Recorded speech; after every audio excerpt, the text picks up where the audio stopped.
Só aguardar aqui que está gravando. Pronto. Boa tarde para quem está assistindo pelo YouTube. Faltou a aula presencial. É muito importante estar aqui na sala. Mesmo que vocês possam assistir depois, é importante porque você pode tirar suas dúvidas na hora. Você pode conversar comigo, é diferente. Assistir um vídeo é diferente de você participar mesmo com a pessoa. Claro que não é igual ao presencial, mas já é bem bacana, assim, a gente conseguir ver a pessoa, mesmo pela tela, e conseguir conversar com ela. Então, organize-se para participar das aulas, tá bom? Essa semana, nós programamos para trabalhar a semana 2 do PET 4, porque na semana passada não deu tempo de a gente falar sobre o PET 2, né? Vocês tinham muitas dúvidas, a gente ficou metade da aula tirando as dúvidas, e ficamos os últimos 20 minutos para tratar sobre o PET, a semana 1, tá bom? E hoje a gente vai trabalhar sobre o PET 2. Nesse momento, eu vou projetar minha tela, vou apresentar para vocês a tela do meu computador.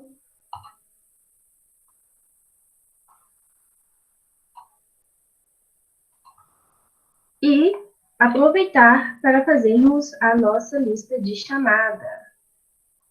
Deixa eu copiar e colar aqui da minha notinha o aviso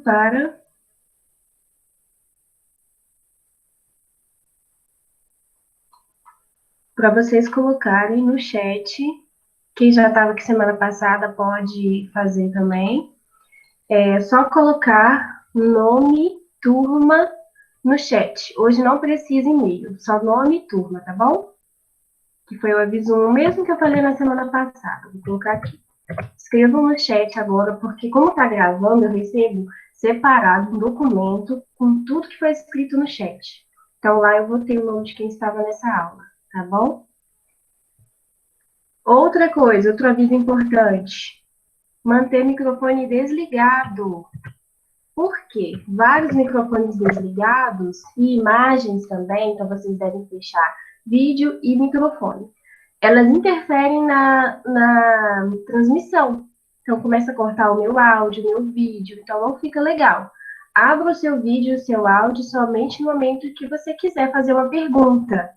E aí a gente vem para o próximo aviso. Sobre suas dúvidas, fale assim que você tiver essas dúvidas. Por quê? Às vezes, a pessoa deixa para perguntar no final e sem tirar aquela dúvida, ela não vai conseguir entender o que a professora vai falar depois. Então, é melhor a gente tirando as dúvidas logo, na medida que aquele assunto for sendo discutido, para a gente conseguir desenvolver e acompanhar o que for falado. Então, podem tirar suas dúvidas usando o vídeo, o áudio ou o chat. Pode escrever aqui no chat também. Enquanto eu estiver apresentando a aula, eu não vejo o chat. Eu ainda não habilitei essa função aqui do Meet, que depois eu vou habilitar, eu vou ter como ver minha projeção de aula e o que vocês estiverem escrevendo. Mas, por enquanto, eu não vejo. Então, se alguém escreveu uma pergunta, se vocês virem ou não, podem falar, professora, alguém escreveu uma pergunta no chat, você pode dar uma olhada lá, por favor? Aí eu saio, vejo tudo direitinho e respondo. Tá? Então, tirem essas dúvidas comigo. Essa aula, como eu falei na semana passada, é uma construção nossa, tá? Vocês têm que participar, eu estou aqui por vocês. Esse conteúdo, é claro que eu aprendo quando eu ensino, né? Porque eu mesma vou relembrando, tem coisas que eu vou processando na hora que eu falo, é muito bom. Mas vocês são o meu principal objetivo. Então, assim, se vocês não entenderem, o que eu estou fazendo aqui? Né? Então, o objetivo principal é vocês acompanharem o que eu estou falando. Então, se não entender, me fala, tá bom? Eu gosto muito da participação de vocês. Dúvidas, elas nunca são demais. Claro que você tem que ser contextualizado. Ah, eu estou falando de uma coisa, você vai puxar outros assuntos que até tira a concentração daquele raciocínio que a gente está desenvolvendo. Né? Cuidado, tem que sempre trazer dúvidas que tenham a ver com o que a gente estiver conversando. Tranquilo? O que mais? Acho que os principais avisos, já falei da aula gravada, vou postar aqui no chat também, caso alguém chegou agora e não ouviu falar antes, mas eu só ler aqui, tá bom? Muito obrigada pela avaliação da semana passada, eu vi as avaliações que vocês fizeram, vocês escreveram aqui também, Muito obrigada mesmo. Eu vi algumas sugestões, né? Por exemplo, alguém falou que era para ter aula toda semana, 2 horas de aula, né? Eu acredito que fica cansativo, mas a gente pode agendar conforme o assunto, a gente pode agendar, sim, uma aula mais demorada, para que eu bole um experimento para a gente fazer aqui junto por vídeo, e esse experimento precisa de mais tempo. Então, a gente pode programar aulas à medida que aquela semana for exigindo, tá bom? Então, a partir de agora, né, eu já estou projetando a minha tela para vocês. Eu vou sair dela, vou colocar no PET e quero que vocês me digam lá no chat se vocês estão conseguindo ver o PET, a semana 2 do PET na minha tela. Por favor, vou voltar, vou sair. Quero saber se vocês estão conseguindo ver. Sim, sim, muito bem. Então, vamos lá. Na semana 2 do PET, né, foi abordado o tema solo. Na semana 1 foi sobre queimadas, e como a queimada está intimamente relacionada ao solo, vários assuntos já foram abordados lá. Agora, aqui, a gente vai ver mais em detalhes sobre o solo. Então, agora, né, vamos para a apresentação, que vocês vão receber o link aqui nessa conversa aí no grupo, que na semana passada eu usei da semana 1, agora nós temos uma apresentação para a semana 2. E o que deve ser alcançado ao final desta aula, né, Bob?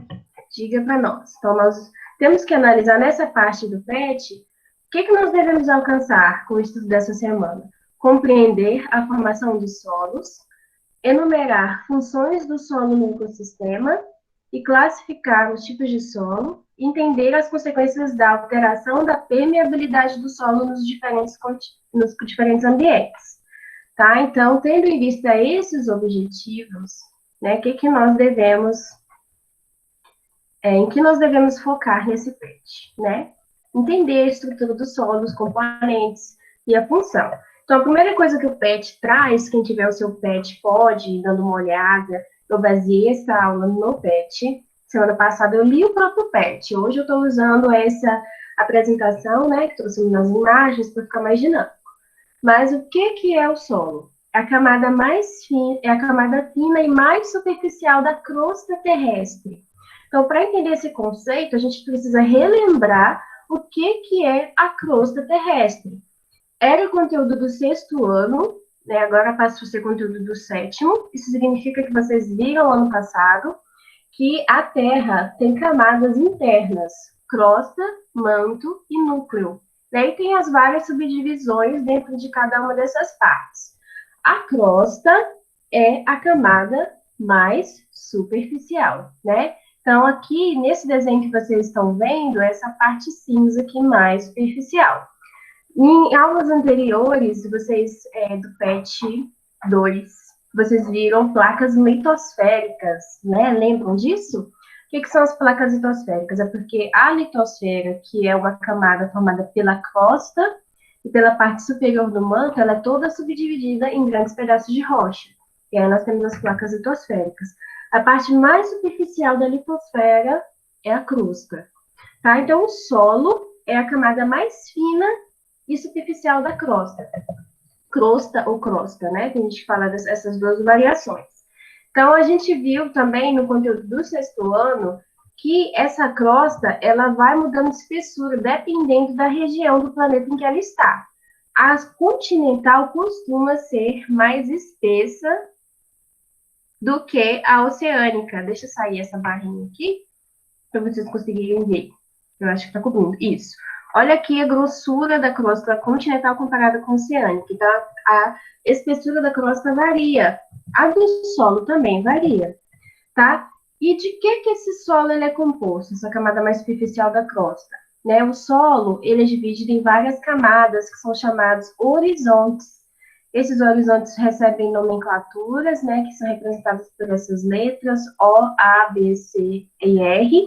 E tem as camadas dos horizontes mais superficiais e os abaixo dessa superfície, ou seja, subsuperficiais. Então, nós temos aqui, vamos começar da parte que origina as camadas de cima. que é chamada rocha-mãe ou rocha matriz. Então, aqui nós temos uma região super compacta formada por grandes rochas. Essas rochas, né, ela vai se quebrando, né, e formando fragmentos de rocha. Esses fragmentos se quebram cada vez mais, formando as camadas superiores, até chegar a essa camada mais superficial, que contém a parte orgânica, que é onde a vida se desenvolve, onde a vida acontece.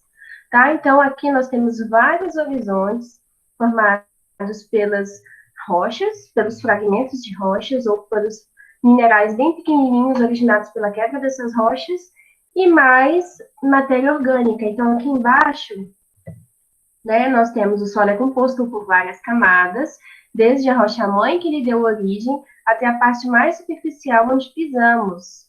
E ele é constituído de água, ar, material mineral, os minerais, né, que são componentes inorgânicos, ou seja, que não são derivados de seres vivos.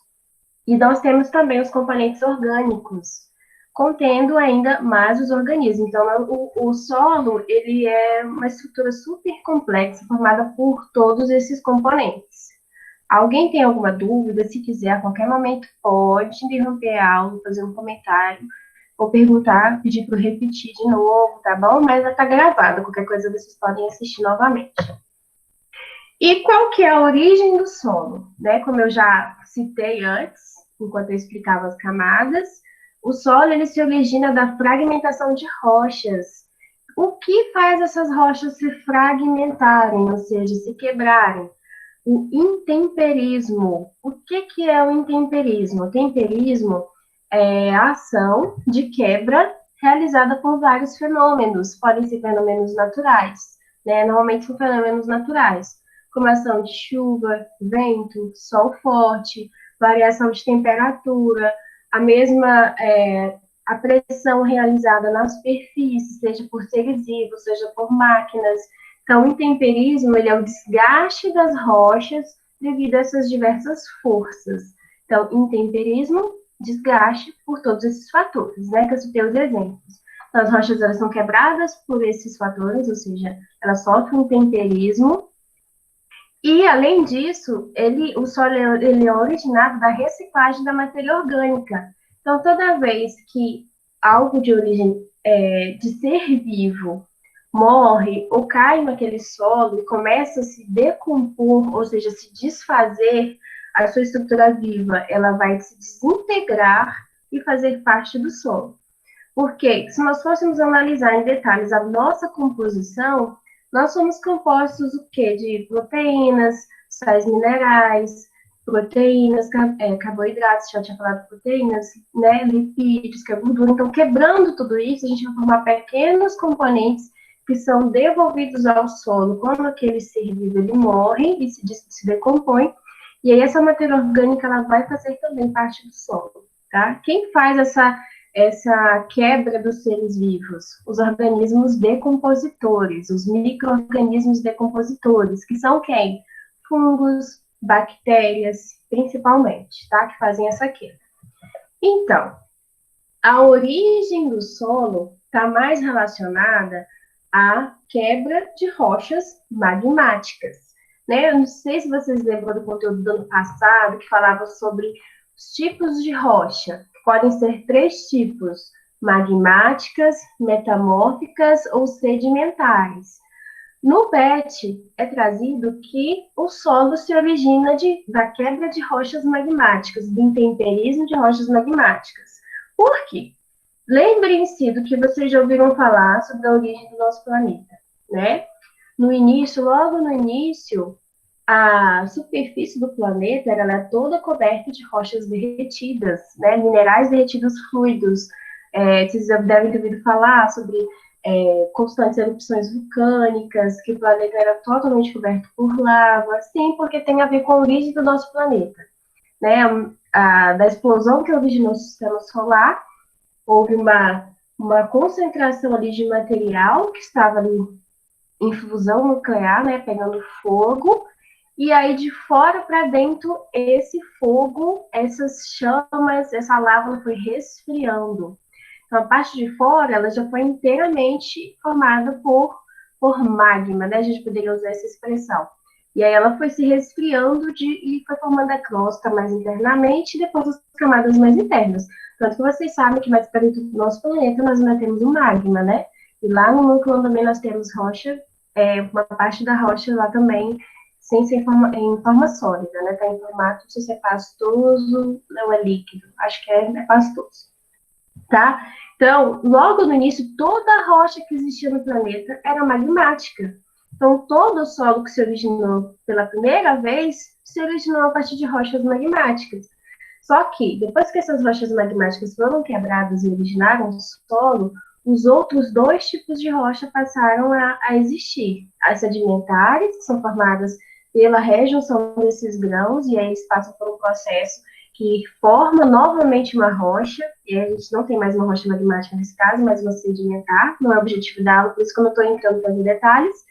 E as rochas magmáticas e as sedimentares, em condições específicas, depois deram origem às rochas metamórficas. E o solo, hoje, ele pode ser originado dos três tipos de rocha: magmática, metamórfica e sedimentar. Por que eu falei tudo isso, já que não é o objetivo da aula? Para fazer essa correção ao PET, que fala que a origem do solo é essa das rochas magmáticas. Mas não, foi lá no início do planeta, mas hoje o solo pode ser originado desses três tipos de rocha, tá bom?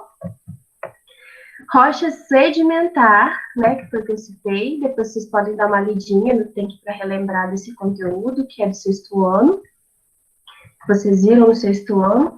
Importância do solo, né? O solo, ele é importante do ponto de vista dos ecossistemas. A vida tem sua base no solo. Tudo começa no solo. Se vocês lembrarem que os vegetais, que as plantas, elas são a base de todas as cadeias alimentares, e você lembra onde estão as plantas? Elas principalmente retiram seus nutrientes do solo. Então, o solo, ele contém os recursos para o desenvolvimento da vida nos ecossistemas. Claro que nós temos ecossistemas aquáticos, mas nesse caso estou me referindo mais aos terrestres. Alguma coisa no aquático pode ter a ver com o solo que está em depósito no fundo, mas lá é outro, assim, são outras associações, porque lá nós temos já as algas, né, que são seres fotossintetizantes, também fazem fotossíntese, também são base de cadeia alimentar lá, então ali lá já é um pouco diferente. Mas dos ecossistemas terrestres, o solo, eles formam a base para o desenvolvimento da vida. Então, aqui nesse gráfico, a gente tem vários exemplos. Purificação de água, né? Não sei se alguém aqui já assistiu Largados e Pelados. Não é nada que vocês estão pensando, não é besterol nem nada. São pessoas que são colocadas em desafios de sobrevivência, com nada mais do que um aparelho que escolher para usar, pode ser um facão, uma pedreira para acender fogo, e aí eles têm que se virar no meio do mato, caçar, fazer abrigo, fazer fogo. Uma técnica muito usada lá para obtenção de água própria para uso é fazer um filtro com o solo. Não sei se alguém aqui assiste, depois pode colocar nos comentários e eu olho, mas eles cavam perto, por exemplo, de um lago, né, que a água do lago tem vários seres em decomposição, então pode ter bactérias que fazem mal. O que eles fazem? Eles cavam um buraco ali perto para a água filtrar pelo solo até aquele buraco e ser filtrada pelas partículas que estão ali. Então, o solo, ele faz esse papel também de filtração naturalmente. Então, quando chove, a água escorre entre os grãos, esses grãos vão filtrando vários resíduos que estavam naquela água antes dela chegar até o lençol freático. Hoje tem muitos contaminantes que não são tão filtrados assim, e muitos lençóis freáticos são contaminados, né?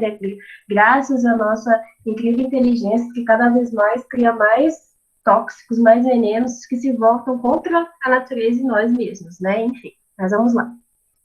O solo participa da regulação do clima, uma vez que os seres que vivem ali estão associados à absorção de gases, liberação de gases da atmosfera, ciclagem de nutrientes, eu citei os seres decompositores.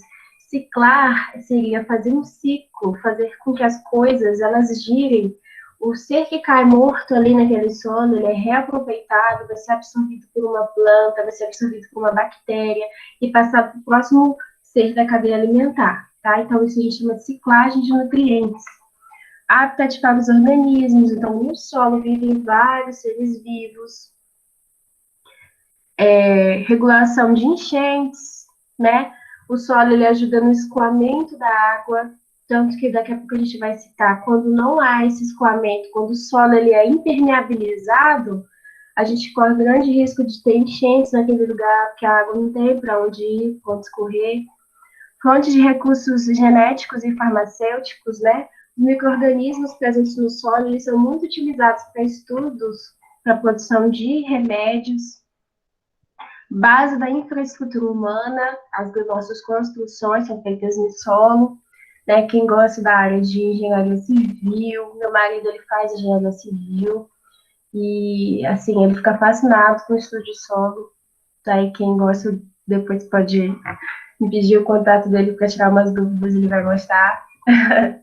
Fornecimento de materiais de construção, né? A gente explora os recursos minerais do solo, né? Aqui, né, em Minas Gerais, tem muita extração para a empresa da Vale, né? Muitos minérios são retirados de várias rochas, de várias camadas no solo. Herança cultural, aqui se refere que aos estudos de arqueologia, várias condições em camadas de solo, tipos de solo, propiciam a preservação de materiais de sociedades, né? Aí a gente encontra esses materiais e consegue descobrir coisas de outras civilizações que viveram antes de nós naquela região. Produção de alimentos, fibras e combustíveis, sequestro de carbono, purificação, e aí a gente fechou o ciclo. Depois, se alguém tiver alguma dúvida sobre algo que está escrito aqui, pode enviar para mim. Vocês viram que é um conteúdo bem rico. Então, o solo ele pode ser classificado. Existem critérios para classificar o solo.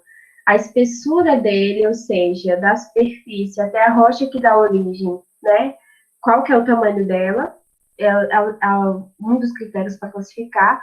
Cor do solo, quantidade e organização das partículas, e aqui eu tenho foto das 3 diferentes partículas que podem existir no solo: a areia, que é a maior partícula, silt, que é a partícula de tamanho intermediário, e a argila, que é a menor partícula que pode existir. Aqui nós temos os tamanhos. Então, diferentes tipos de solo, eles vão ter diferentes quantidades de cada partícula. Então, vai predominar mais uma do que outra, dependendo do tipo de solo. A fertilidade daquele solo, ou seja, quanto de nutriente e água ele tem para favorecer o crescimento de plantas. A porosidade, que significa o quê? Como que esses grãos estão arranjados de modo que haja espaços entre eles para que circule a água e o ar. Então, todas essas características são usadas como critérios para a classificação dos solos. Então, nós temos 3 tipos de solo: o solo arenoso, solo argiloso e o solo umífero-humoso orgânico. Vocês vão achar essas 3 palavras. O arenoso tem na sua composição principalmente mais areia, que é aquele maior grão. Vão ter os outros grãos, mas em menor quantidade. Por ser grãos maiores, tem mais espaços entre esses grãos. Então, lá tem bastante circulação de ar e água, tá?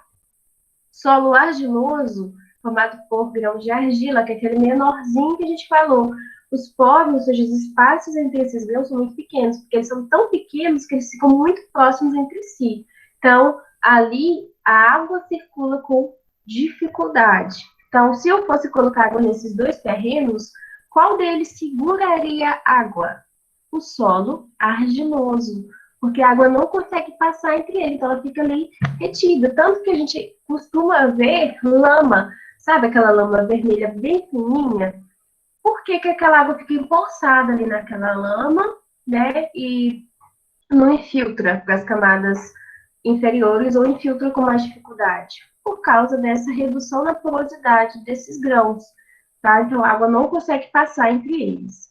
Já no solo umífero-humoso orgânico, o que predomina nesse solo é grande quantidade de matéria orgânica. Então nós temos os grãos aí, mas o que vai determinar principalmente esse solo vai ser essa grande quantidade de matéria orgânica, ok? Os conceitos que o PET traz é permeabilidade do solo, que significa o quê? Capacidade de permitir que a água passe pelos grãos. Então, nós temos aqui vamos comparar aqui só duas situações. Como é a permeabilidade numa floresta e como é a permeabilidade num local que tem asfalto comum. O que acontece? Numa floresta, nós temos ali o solo natural daquela floresta. Então, a água ela consegue passar entre aqueles grãos, porque normalmente os solos de floresta, eles têm composição, por exemplo, de argila, de silt, de areia, de modo natural, como a vida está se desenvolvendo ali, é um solo rico, um solo que a água infiltra bem, os gases circulam bem, então a água ela consegue passar por ali. Então, o nível de permeabilidade, ou seja, que deixa passar a água, é alto. Já no asfalto, essa água faz o quê? Ela faz escorrer sobre ele. Ela não infiltra nele com facilidade. Tanto que vocês estão vendo que aqui em abaixo não tem setinhas aqui indicando a permeabilidade. Tanto que se tem que criar vários sistemas de escoamento dessa água, para vários canais que recepcionam essa água e envio delas para um corpo de água mais próximo, porque ali o solo foi impermeabilizado pelo asfalto, ou seja, a água não passa através do asfalto. Professora, mas isso é burrice? Não, porque se a água passar pelo asfalto, ela vai quebrar o asfalto. Né? A água, eu falei para vocês de intemperismo, quando ela cai sobre uma rocha, ela vai exercendo força, e enquanto ela passa, ela vai exercendo força também. Então, à medida que a água vai infiltrando numa rocha, ela vai quebrando aquela rocha aos poucos. A mesma coisa se o asfalto ele fosse muito permeável à água, né? A água passando por ele faria, ainda mais a gente usando esse asfalto bastante. Se passar caminhão mais ainda, esse asfalto vai se quebrar todo. Então, por isso que se faz o asfalto impermeável para ele durar mais tempo. Os asfaltos porosos, eles já têm esse problema da ação da água sobre eles. Tá bom? Vamos lá. Erosão do solo, né? Foi outro conceito que o PET trouxe. O que acontece no solo erodido? Ele se desgasta e ele é levado, né? Seja pelo vento, seja pela água. Então, o que acontece ali? A degradação daquele lugar.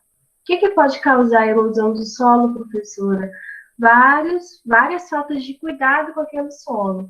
Ele fica pobre, fica sem cobertura vegetal, consequentemente reduz a circulação de ar, de água, de nutrientes, ele vai ficando cada vez mais compacto. Então, ali, ele fica mais suscetível a ser erodido, quebrado, sofrer ação desse intemperismo e ser levado pela água da chuva, tá bom? Se isso acontece na beira de um rio, né, isso é um grande problema. Por exemplo, quando se tira a cobertura vegetal da margem de um rio, de um lago, o que pode acontecer? Esse solo vai ficar exposto, vai sofrer essa compactação e com o tempo ele vai começar a se desprender e ser levado por esse rio, porque as raízes das plantas, a cobertura orgânica, ela ajuda a segurar esse solo. Então, se a gente retirar isso, esses grãos eles vão se desprender e cair no leito do rio. O que acontece? O chamado assoreamento. O que é esse assoreamento? Os grãos eles vão se soltando, se prendendo, vão sendo levados pelo rio e se depositam no meio daquele rio. Com o tempo, o rio vai perdendo profundidade. Isso é bom? Não, isso é péssimo, porque vários corpos d'água são perdidos por conta disso. Né? Profundidade é importante para o estabelecimento das espécies, né? Para todo aquele ecossistema. Então, o assoreamento ele vai alterar aquele ecossistema, isso é muito ruim. Então, a erosão do solo pode levar ao assoreamento de corpos d'água. Ok? Vamos continuar. Então, depois que vocês receberem essa apresentação, reservem 20 minutos para assistir a semana 2 do PET 4. É só clicar aqui nessa parte de baixo, eu já vou ter colocado o link do vídeo, tá bom? Gravei o vídeo e disponibilizei para vocês. Se alguém tiver alguma dúvida depois assistindo, pode enviar para o meu e-mail, para o meu Facebook, para o meu telefone, que também no grupo, o meu WhatsApp, tá bom? E agora nós vamos passar para as questões do PET. Eu vou sair porque eu quero ver se alguém fez algum comentário lá no chat, alguém quer tirar alguma dúvida antes de eu começar a responder. a responder as questões. Deixa eu ver aqui o que vocês estão conversando. Eles pegam, vocês já assistiram Largados e Pelados, mas vocês já viram que aqueles que não conseguem acender o fogo, eles tentam usar esse filtro natural com solo? Vocês já viram algum que faz esse filtro no solo? Eu parei de apresentar, Arthur, você não estava conseguindo ver? Não, é que eu não estava me vendo só a tela. Tá. Aí depois você conseguiu ver? Sim. Só Ah, que... agora no finalzinho. Vixe, depois tu assiste, tá bom? Tá bom. Alguma dúvida antes de eu responder as questões do PET sobre o que eu falei? Muita coisa? Ou tá todo mundo ok, achando joia, super fácil? Comentem aí para mim, por favor.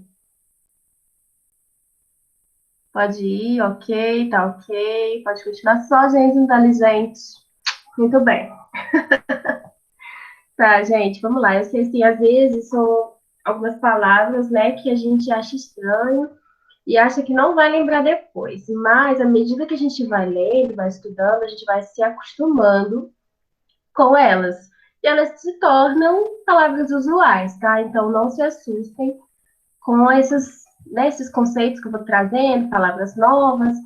Depois que vocês ouvirem essa aula, lembrem de tornar esse conteúdo de vocês. Como é que se faz isso?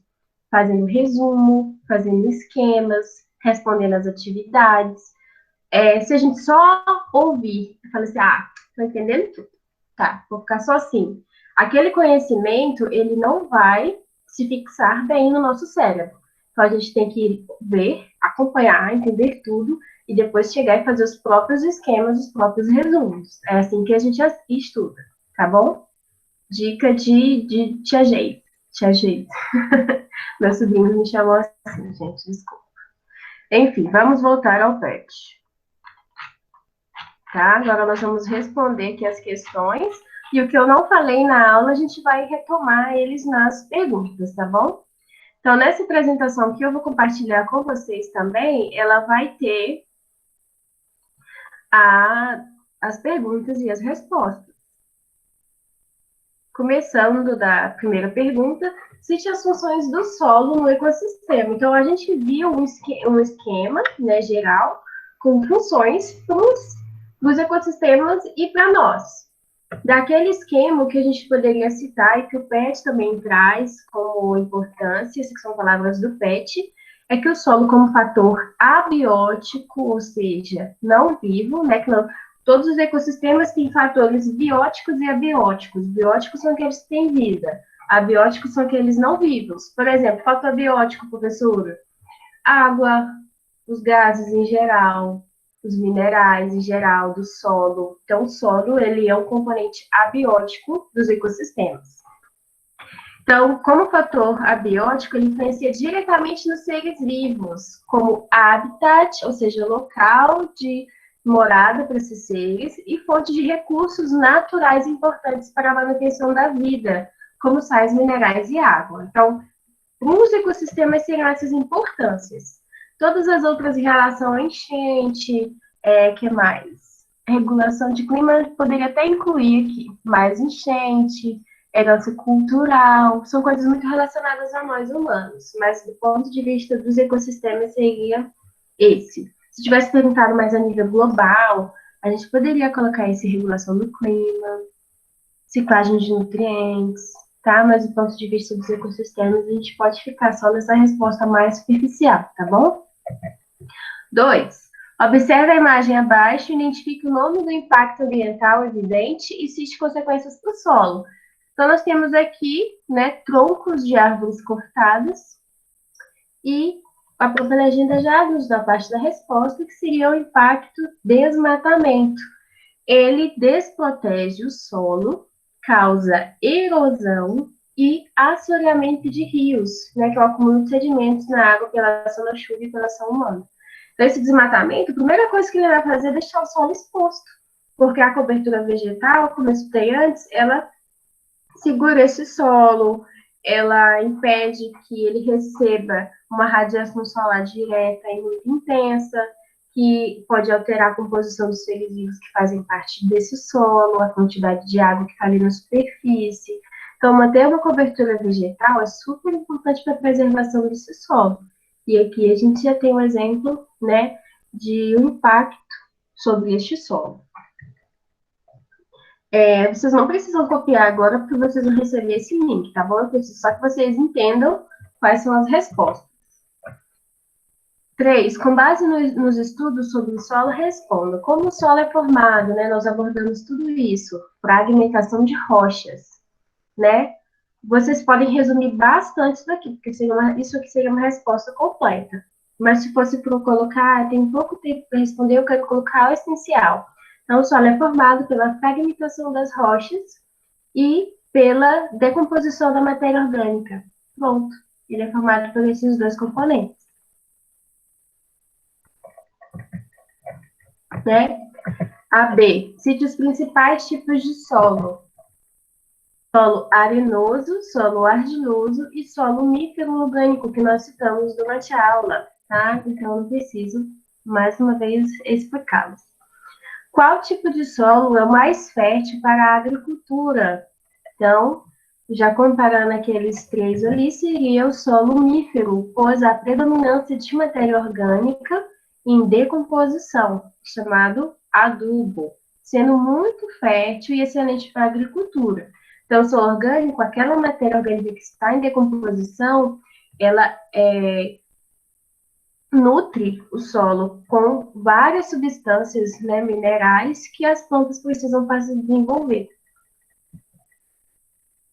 O que é permeabilidade do solo e qual a sua importância? Permeável, que deixa passar, tá? Então, permeabilidade é a capacidade de permitir a água passar pelos grãos, ou seja, entre os grãos.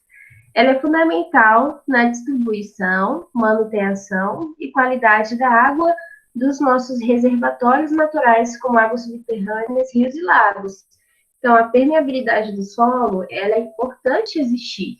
O solo muito compacto vai fazer o quê? Quando chover, a água não infiltra e não alimenta os lençóis subterrâneos. O que são os lençóis subterrâneos ou lençóis freáticos? São grandes reservatórios de água. A água vai filtrando e contra uma rocha que é impermeável, ou seja, a água dali não consegue passar mais. Então, ela começa a se acumular ali naquela região.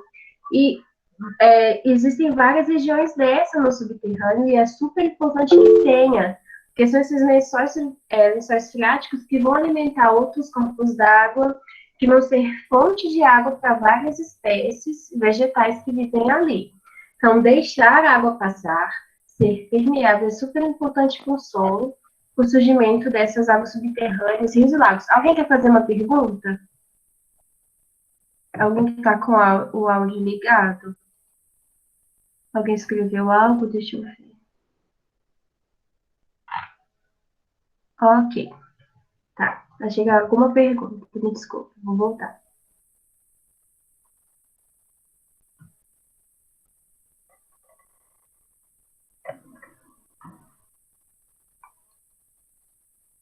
Aqui. E passando. Quarta. Cite 3 consequências do impacto ambiental no solo para a humanidade. Então, impactos no solo trariam que prejuízos para a humanidade? Tem uma parte lá do PET que traz exatamente esses 3 impactos para nós. Aí vem explicando direitinho, mas só para citar, que é o que pede, enchentes, desertificação do solo e falta de água. Enchentes teria a ver com o quê? A impermeabilização do solo impediria essa infiltração natural, fazendo com que a água se acumule na superfície, podendo causar enchentes em determinados lugares. Desertificação tem a ver com o quê? Retirada de cobertura vegetal, compactação desse solo, perda de nutrientes, né? Então, o solo ele vai cada vez mais empobrecendo e a vida não consegue mais se desenvolver ali com tanta facilidade. E nós temos a desertificação. Vocês lembram de quando estudaram os biomas no PET passado? Né? Tinha alguns biomas que foram citados como sensíveis à desertificação, por exemplo, os pampas, que tem mais gramíneas, e são áreas que estão sendo muito devastadas. Então, ali está super sujeito ao processo de desertificação por causa dessa retirada da cobertura vegetal e impacto sobre o solo. E a falta de água, né, a questão da não infiltração da água no solo, ela vai empobrecer a formação dos lençóis freáticos e a alimentação dos rios e lagos da região. Acabou. Muito obrigada por vocês estarem comigo até aqui. Eu gostaria de saber se vocês querem comentar, falar comigo o que vocês acharam da aula, antes da gente começar a tirar as dúvidas do que vocês têm ouvido falar sobre o retorno às aulas. Alguém quer fazer um comentário? Falar o que mais chamou a sua atenção? Pode ser só no chat, pode ser abrindo o áudio. Não? Eu vou encerrar a gravação, quero agradecer, mas vou continuar na sala. Não saiam, porque eu vou ver quem tem dúvidas sobre o retorno às aulas. Gostou da parte do solo? Que legal. A da composição. Professora, mas você tem uma noção do dia que vai ter essa aula? Vou já responder. Eu vou encerrar a gravação agora, para o vídeo não ficar tão longo. As dúvidas, se alguém quiser tirar, pode vir aqui na próxima aula. Quem não está aqui, né? Claro, que tiver vendo esse vídeo no YouTube. E a gente pode conversar. Tá, gente? Muito obrigada. Foi um prazer estar com você que veio aqui para assistir depois. E quem está na sala permanece. Deixa eu encerrar a gravação.